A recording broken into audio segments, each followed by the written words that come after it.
Bueno, vamos a hacerle la primera pregunta. Muchas gracias, primero que nada, por estar acá. La primera sería, ¿cómo se explica la situación del país actualmente y si le parece que Chile necesita una nueva constitución?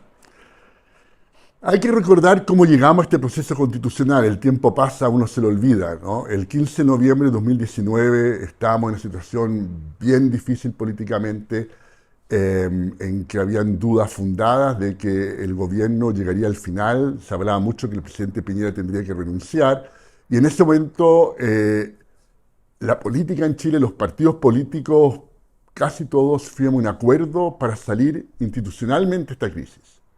Y ese acuerdo, un rol central, lo tiene este proceso constitucional. Entonces, más allá de las frustraciones que la mayoría tenemos respecto a cómo ha sido ese proceso, hay que partir por reconocer que logró el principal objetivo.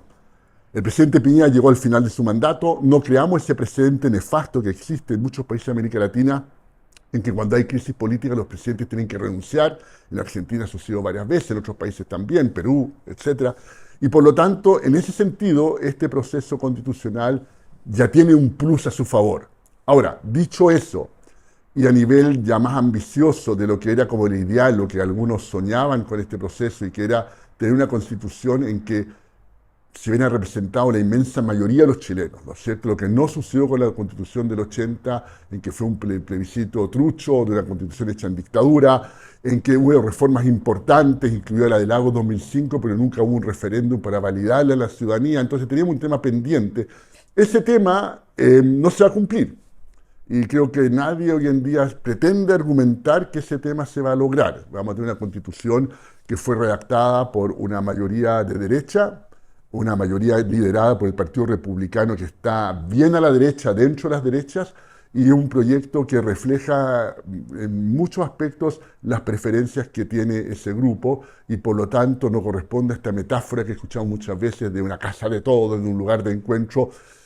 Y lo que a mí me frustra mucho es que pudo ser, estuvimos cerca, porque este proceso, el último proceso, parte con una comisión experta que redacta un anteproyecto de constitución.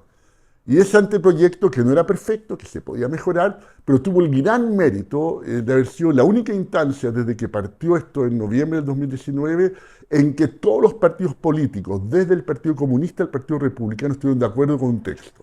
Todos lo firmaron, nadie muy contento. La verdad es que nadie se abrazaba de felicidad, pero todos lo firmaron. Por eso era la base para tener unas reglas mínimas que todos aceptáramos y decir, ¿saben qué más? Cerramos esto y lo cerramos con un documento que acepta la gran mayoría de los chilenos. Y eso claramente no va a suceder. Oiga, profesor, pero aún así, ¿le parece que la actual constitución, desde un punto de vista técnico, necesita cambiarse? La pregunta es cómo realizar esos cambios. En este momento, Chile tiene problemas serios que requieren legislaciones, y eso no es constitucional, pero también temas que requieren cambio del sistema político, y eso sí requiere cambios constitucionales. Entonces la pregunta ¿es esta propuesta constitucional la mejor forma de avanzar estos temas, o es mejor que lo haga el Congreso votando leyes en los temas particulares que se necesita avanzar? ¿Y qué aspectos positivos y negativos identifica en la propuesta que vamos a votar el 17 de diciembre y cuáles creen que serían sus implicancias económicas en caso de que se aprobase? Este proceso partió prometiendo mucho en lo que acabo de decir respecto al sistema político. No es casualidad que los últimos 3 gobiernos en Chile, apenas el presidente o la presidenta deja de ser popular, no pueden gobernar y no pueden pasar sus leyes. Fue con Bachelet 2, fue con Piñera 2 y ahora es con Boric. Son 3 presidentes muy distintos, coaliciones bien diferentes. Entonces, si los 3 pasan por lo mismo, es que el problema no son las personas, el problema es el sistema político. Y tenemos un sistema político que no tiene incentivos para llegar a acuerdos, que está muy fragmentado el número de partidos que existen, que no existe ninguna disciplina partidaria. Eso es un diagnóstico bastante compartido. Cuando partió este proceso, había muchas medidas que apuntaban a hacer estos cambios. Y un argumento que es válido, y que es más fácil hacer estos cambios cuando no están legislando aquellas personas que van a perder poder en el proceso, que son senadores y diputados. Sin embargo, desde el comienzo de esto hasta lo que quedó en el proceso, en la propuesta constitucional, se licuó cualquier cantidad, de modo que lo que queda es bastante tímido y no va a cambiar, no va a mover la aguja en este tema. Entonces, si hubiésemos tenido algo que es un cambio radical, que mueve la aguja en el sistema político, es un argumento muy potente a favor de este proyecto, pero a mi juicio lo que quedó finalmente no tiene eso. Lo que tiene es una medida en el cual va a tener un mínimo un 4% de votos para que un partido subsista, pero eso realmente parte del 2029 y se licúa bastante porque los pactos también valen, no tiene nada para que los partidos puedan tener disciplina. Yo necesito que los partidos puedan llegar a acuerdos. Si yo soy presidente de un partido y llego a un acuerdo y después mis parlamentarios no cumplen, no me sirve nada que tengan acuerdo. Y eso me está pasando hoy en día. Y entonces tú tienes el siguiente problema. Había medidas, por ejemplo, las listas cerradas, en que el partido decide en qué orden va y el orden que va en la lista determina tu probabilidad de ser electo, le da un poder grande a la directiva del partido. Eso quedó fuera, por ponerte un ejemplo concreto de medidas que apuntaban a fortalecer a los partidos políticos. Y que los parlamentarios tengan que perder el cupo en caso de no votar acorde a su partido. Eso no es eso. Eso estaba al comienzo, las órdenes de partido, eso se dejó fuera. Lo que quedó, que es una versión más débil y que obviamente eso era muy fácil de aprobar también como proyecto de ley, es que si yo estoy en un partido y me retiro a otro partido, entonces pierdo el cargo. Pero esa ley a todos los incumbentes le va a encantar, es decir, todos los partidos no quieren. Entonces esa ley de los antidiscos, si tú quieres, esa la puedes aprobar en el Congreso sin ningún problema, no requiere una constitución para ser aprobada. Pero eso también está entre las medidas de la nueva constitución. ¿En qué se diferencia su postura frente a la actual propuesta en contraste con su postura frente a la rechazada el año pasado? A ver, yo, a esta altura menos claro que voy a votar en contra, digamos, pero yo voté a favor la vez pasada. Pero era un a favor con poco entusiasmo y que partía de la base que había que reformar esa propuesta, que la propuesta tenía varios elementos que no eran buenos y que se requería reformar. Y éramos un grupo significativo de personas que estuvimos en ese a favor con reformas. En este momento, en el a favor, no hay ninguna intención de hacer reformas. Lo que tenemos es el Partido Republicano que ve la Constitución de sus sueños, que Kast percibe el que se apruebe esta Constitución como el paso para ser el próximo presidente de Chile, y la verdad es que si gana el a favor, lo más probable es que sea así, porque va a ser un logro político notable el haber tenido las encuestas tan en contra y haber logrado darlo vuelta, ¿no es cierto?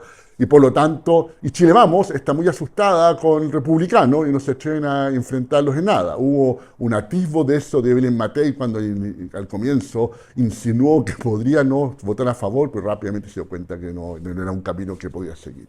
Y por lo tanto, dado que en este momento no hay ninguna opción de un a favor con reformas importantes, ni mucho menos, digamos, que me parece que el en contra es la opción por la cual me inclino. ¿Y cómo se explica que tanto personas en la izquierda como en la derecha se encuentren en contra, pero por motivos completamente contrarios? La gente es distinta, tiene distintos argumentos, y el rol de ustedes es, sobre todo como alumnos de esta facultad, es formarse su propia opinión. La vida es dura.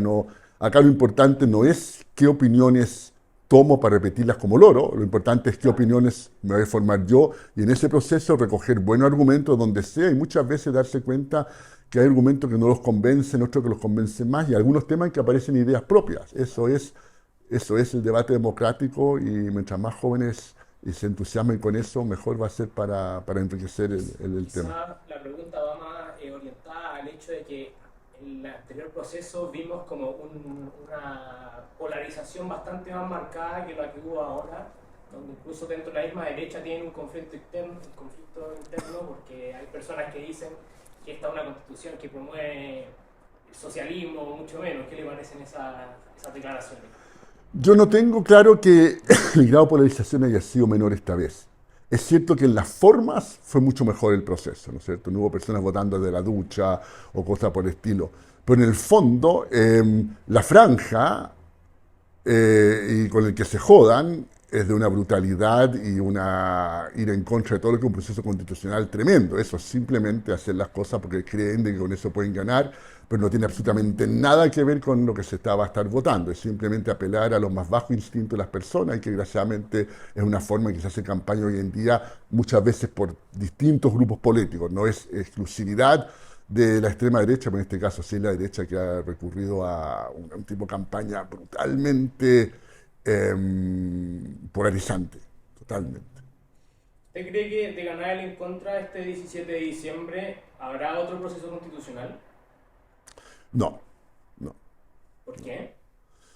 Porque la gente está chata, la gente no quiere más proceso constitucional. Yo creo que si hay una lección que sacamos de este proceso es que las constituciones más vale dejarlo en manos de expertos que trabajen el tema y eventualmente tener un plebiscito cuando se hayan puesto de acuerdo de expertos, digamos. Pero esta utopía de gente bien formada, leer el texto constitucional y entendió, estaba un montón de grupos discutiendo esto y muchas veces hay que hablar con abogados expertos y al final no se da cuenta que tampoco están de acuerdo ellos con el impacto que va a tener una medida, porque una constitución lo que hace es definirte grosso modo la cancha en que se juega el juego de la política, no es como medidas concretas regulatorias en que un economista puede interpretar qué significa eso. Y es bien difícil entender el impacto, más allá de cómo suena el castellano, que tienen distintas medidas. Entonces, acá hay un rol que yo creo que se ha revalorizado en este proceso, que es el rol de los expertos en proponer algo así. Los expertos van a tener color político, no van a ser gente neutra, pero sí van a tener ciertos grados de comprensión del tema que no tiene la ciudadana o el ciudadano común. ¿Pero no era eso lo que se le alegaba a las reformas que se hicieron durante el gobierno del presidente Lado? En el fondo que ya se habían hecho con expertos que habían reformado la Constitución y que en el fondo no tenía una legitimidad por no haber sido plebiscitada. Bueno, el tema fue que no fue plebiscitado, eso es el tema. Es que es muy distinto cuando la ciudadanía puede pronunciarse sobre algo que han preparado expertos que cuando quienes preparan el texto es gente que no sabe mucho. Yo fui a presentar a la convención actual, me invitaron a presentar y las preguntas que recibí indicaban que buena parte de los convencionales, digamos, no entendían nada del tema. Y miraba para el lado y le estaban mandando por WhatsApp qué pregunta hacer, sobre todo el Partido Republicano. Era súper ignorante, era ideológico ignorante. No es que estábamos en desacuerdo, uno tiene discusiones con gente que sabe y está en desacuerdo y uno aprende el camino y uno entiende por qué piensa distinto. Pero acá no eran argumentos sólidos en que uno está en desacuerdo, era la ignorancia más absoluta y en ese sentido también hay una gran diferencia con el proceso anterior. La vez anterior era muy difícil, no había liderazgos en la gente que tenía la mayoría en la convención. Lo que dice la gente que está adentro es que aunque uno hubiese querido tener cuestiones más sensatas, no había cómo liderarlo. En esta ocasión José Antonio Kast lideraba. Él tenía una mayoría y esa mayoría le respondía a él. Y por lo tanto la decisión de transformar esto en algo polarizante y no en un documento que representara a todo el mundo fue una decisión política de él y que puede que le vaya bien, no digo que no esté en su derecho. Obviamente era perfectamente democrático, pero él decidió hacer eso. La vez anterior no había nadie que podía tomar esta decisión, pero la decisión no estuvo en la mesa. Ya pues, profesor. Muchas gracias. Muy bien. Ahora no hablamos nada del tema de todos los motivos económicos para votar en contra, pero no importa. Pero si No, está bien.